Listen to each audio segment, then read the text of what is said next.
Unaware that she would change his life, a black widower takes in 3 hungry triplets and their mother. Marcus Evans' fists pounded against the door of his own house, while 2 muscular security guards held his arms on the sidewalk. 3 small children clung desperately to their mother, a white woman with brown hair who pleaded for mercy, saying, "Please, my children can't stay out in the cold."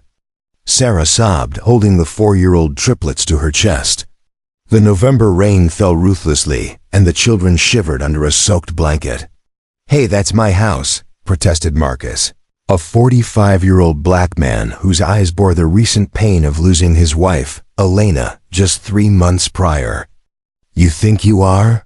The bailiff, a short man with a thin mustache, came up to them with a document that said, "The bank has foreclosed on the mortgage, Mr. Evans. This property now belongs to the Richmond Financial Group." Marcus felt the world fall apart around him for the second time in a few months. First, Elena died of a terrible cancer, and now his home was the last place where her memories were still alive. But something in the scene before him triggered a long-dormant protective instinct that made those kids wet and afraid and seemed even more defenseless than he was. Marcus asked, pointing to Sarah. Mrs. Williams lived in the back apartment. The officer explained with bureaucratic indifference. The entire property has been foreclosed at that moment. Marcus' eyes met Sarah's, 2 strangers united by the same cruel fate, by the same ruthless institution, the triplets. Lily, Noah, and Emma huddled against their mother, their faces pale with cold and fear. "How much time do we have?" Marcus Evans, a retired accountant and recent widower, made the most rash choice of his meticulous life when he said, his voice controlled despite the rage brewing inside him, "You have 1 hour to gather your personal belongings. After that, the property will be sealed." Nobody at the time, not even the truculent security guards, the bailiff, or the all-powerful Richmond Financial Group, could have predicted that they had just brought together 2 people whose entwined histories would reveal secrets capable of bringing down a corrupt banking empire. Secrets that Elena Evans had discovered weeks before she died, and that Sarah Williams unknowingly carried in a folder of seemingly insignificant documents as they hurriedly gathered clothes and supplies. "Life comes with me, all of you," Sarah hesitated, confused, "where my brother-in-law has a cabin on the lake. It's small, but it has a fireplace, which is better than staying outside in the rain with the kids. If you think this is just another story about cruel evictions and helpless families, get ready, because what's about to happen will make you question everything you think you know about coincidences, justice, and how sometimes fate uses devious paths to bring the right pieces together on the board of revenge." If this beginning has already moved you, don't forget to subscribe to the channel, because what comes next will leave you speechless. Marcus couldn't help but notice how Sarah moved around the house with a disconcerting familiarity, as if she knew every drawer and each corner. "I'm so sorry," Sarah whispered, clutching the briefcase to her chest as Marcus drove down the winding road. "We barely know each other, and we're already running away together. The real criminals are drinking whiskey in their offices." "How long have you lived in the back apartment?" 3 years since my ex, since I was left alone with the triplets," Marcus asked bitterly as 2 broken lives rushed to fit into hastily packed suitcases, unaware that an alliance was being formed that in a few months would shake the rotten foundations of the financial system that was now expelling them. "I clean their offices, and I keep papers with one side blank for the kids to draw on." When lightning flashed across the sky, the folders slipped, scattering papers, and Marcus slowed down. He noticed something: the Richmond Financial logo on a memo marked "Confidential Operation Clean Sweep." "Where did you get this?" Sarah blushed. Marcus grabbed the document, devouring every line. It was a plan for the systematic foreclosure of mortgages in neighborhoods with minorities and single-parent families. Date: 8 months ago, before Elena became ill. "Do you have more documents like this? Why did the phone vibrate?" Jack, his brother-in-law, And Richmond's CEO boast? 2 days later, in the small cabin, papers were strewn all over the table. David Reeves, a lawyer famous for taking down corporate giants, examined each piece of paper, he muttered, adjusting his glasses purposefully. Targeting blacks, Latinos, and single mothers. This is financial genocide, he said, adjusting his glasses. This is the lawyer who defended Elena against the hospital, the one who sues corporations. Exactly, we have the nuclear bomb he's been searching for. Look at the dates. It wasn't a coincidence, Marcus said, pointing out that Elena was looking into this and that she had worked as a financial analyst before she got sick. David looked up, and her health insurance company, Richmond Financial Group, denied her treatment 3 times. Marcus's response was cold that night. Sarah discovered Marcus on the porch, overlooking the frozen lake. Do you think Elena's death wasn't just cancer? I don't know, but she was gathering evidence, and you showed up with the missing pieces. What do we do now? Marcus turned his eyes bright with determination, and we destroyed them all. The following day, Richmond Financial held a press conference, and Richard Sterling III, the CEO, grinned for the cameras. We celebrate the success of Operation Clean Sweep, and we have restored neighborhoods, opening doors for serious investors. Removing things that were impeding progress. A reporter asked about discrimination, and Sterling laughed, saying, we follow financial criteria if certain demographics are affected. Marcus turned off the TV with a bang, and if that's the case, maybe they should make better choices. Elena worked 60 hours a week, and David smiled predatorily. You know what's better than suing a corporation and having it destroy you with weapons? Sarah then discovered a black flash drive at the bottom of the folder. The flash drive was insecure, revealing all spreadsheets, emails, and recordings of meetings where executives laughed about cleaning up the human. One recording, which was especially upsetting, said, the Mexican analyst is digging too deep. If she keeps digging, she'll find the bones we buried. Maybe it's time to show her what happens to people who don't know their place. Sarah sobbed as Marcus looked at a picture of Elena on the screen. The file was called Operation Justice, How to Bring Down an Empire. Outside, the snow was melting, and his friends were sipping champagne in their skyscraper, not realizing that 3 common people were going to carry out the plan that Elena had died trying to accomplish. Karma seems to choose the most unlikely messengers to deliver its justice, but if you think that gathering evidence would be enough to bring down a billion-dollar empire, get ready for what would happen in the coming weeks. The Richmond Financial Group press conference was packed, and Richard Sterling III took the podium with his usual arrogant smile, unaware that in the last 48 hours a devastating virus had appeared. The documents that would destroy them had been saved from the trash by a single mother they considered undesirable, exactly the kind of person they had sworn to eliminate. Truth, a virus that infiltrated every system in the company, caused the screens behind him to flicker instead of the corporate logo at precisely 10:03 as planned. Elena Evans's face appeared, followed by the words, if you're watching this, it's because I didn't survive to tell the story, but the truth always finds a way. Sterling turned off the screens due to technical difficulties, but the technicians, under David Reeves' covert instructions, kept everything operating on the screens. Internal memos started to appear on the screens. The Richmond Financial Group created an algorithm to identify neighborhoods with high concentrations of minorities and single mothers. They called it responsible urban cleansing. The journalists became agitated and tried to leave the stage, but the doors were discreetly locked. The presentation continued, revealing emails where executives discussed how to eliminate undesirable elements and maximize returns through forced gentrification. Finally, audio recordings of the secret meetings were played, and Sterling's voice reverberated throughout the hall. The slideshow included detailed spreadsheets and demographic maps marked in red, and Elena's recorded voice explained each piece. of evidence. We should fire that Mexican analyst because she is going too far. If she discovers the offshore accounts, another executive will respond. How about an accident? Something discreet? Sterling said, no, let's go the medical route. We have contacts at the hospital. We deny experimental treatment a few times, and nature does the rest.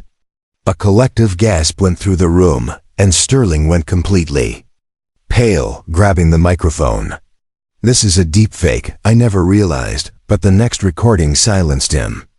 It was a phone call between him and the hospital director about Alina Evans's issue, and how to postpone medical approvals indefinitely. At 10:15, FBI agents entered the hall with Sarah Williams, who was dressed professionally.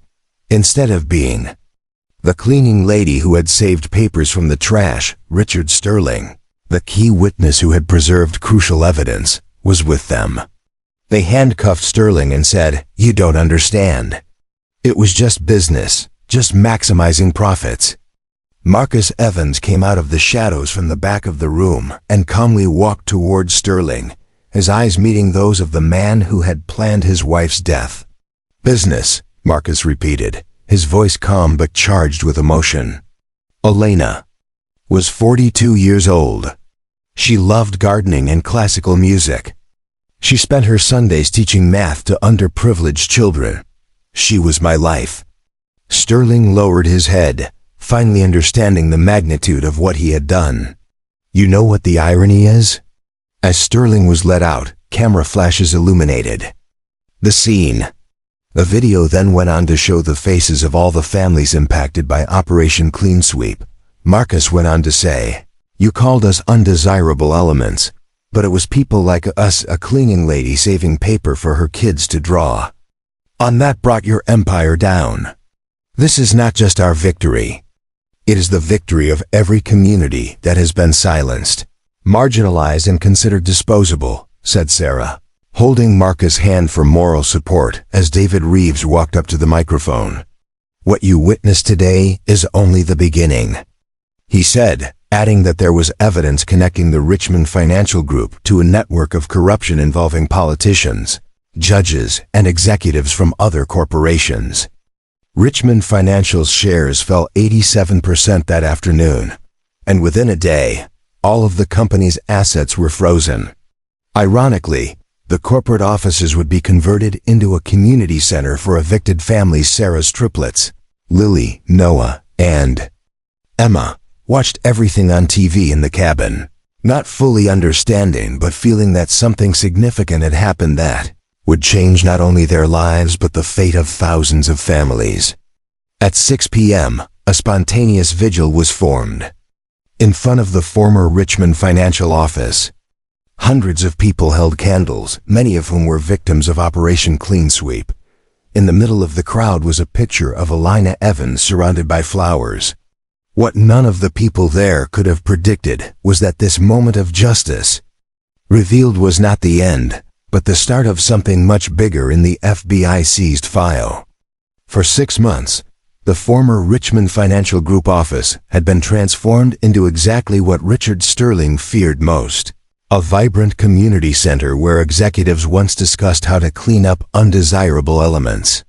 Families now participated in financial literacy programs, legal aid, and art classes for victims who were waiting for justice. Marcus Evans, a retired accountant who had once mourned her loss, was at the forefront of a movement that exceeded anything he could have imagined. Justice seems to be like water. Sometimes it uses the most unlikely messengers to reveal truths that the powerful would prefer to keep hidden forever.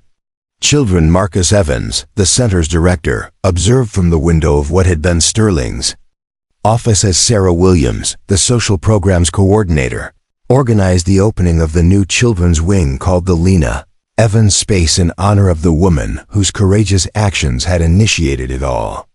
It's ironic, isn't it, that Sarah came with a stack of registration forms a year ago, saying, "I was cleaning these floors at midnight. Now I'm helping to transform lives here."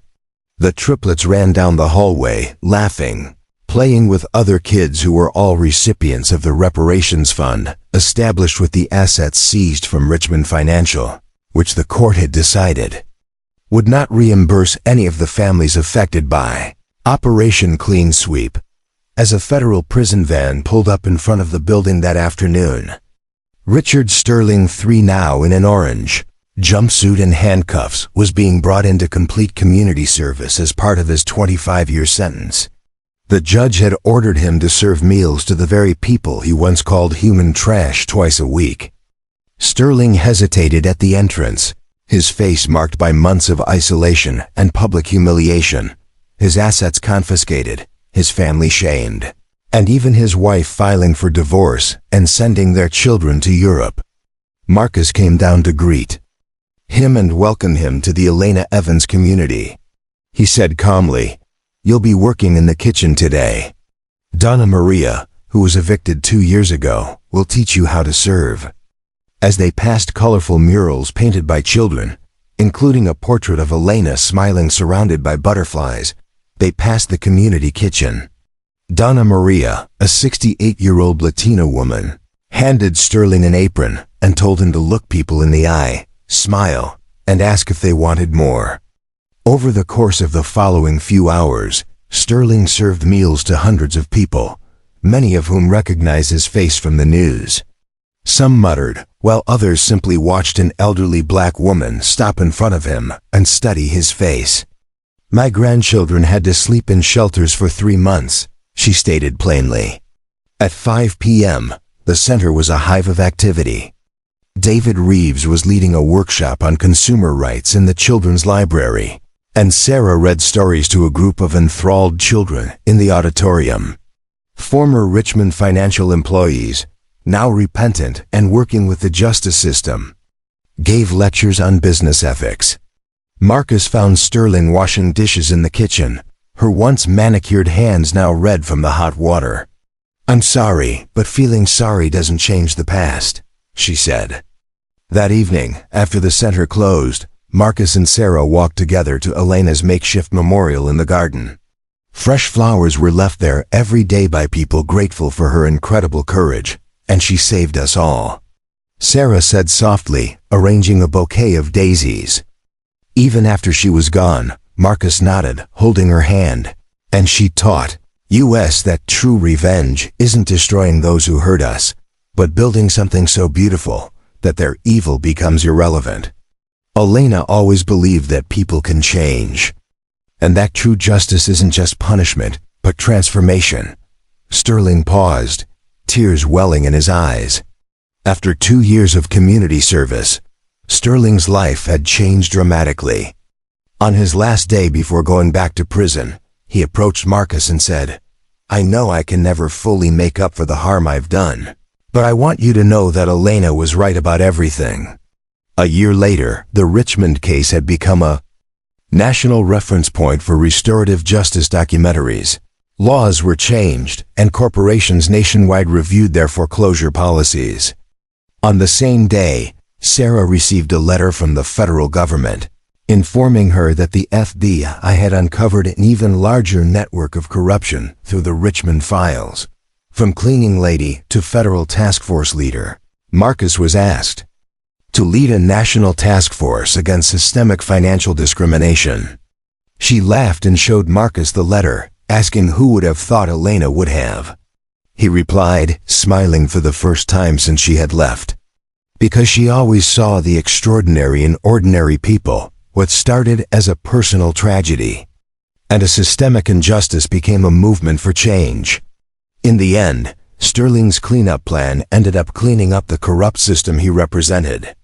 Justice can sometimes have a strange sense of humor. If this story of bravery, justice, and transformation resonated with you, please remember to subscribe to the channel. Sometimes the biggest changes begin with regular people who refuse to accept the unacceptable. You never know who might be the next Elena, Marcus, or Sarah. Elena always said that the truth is like water, it always finds a way.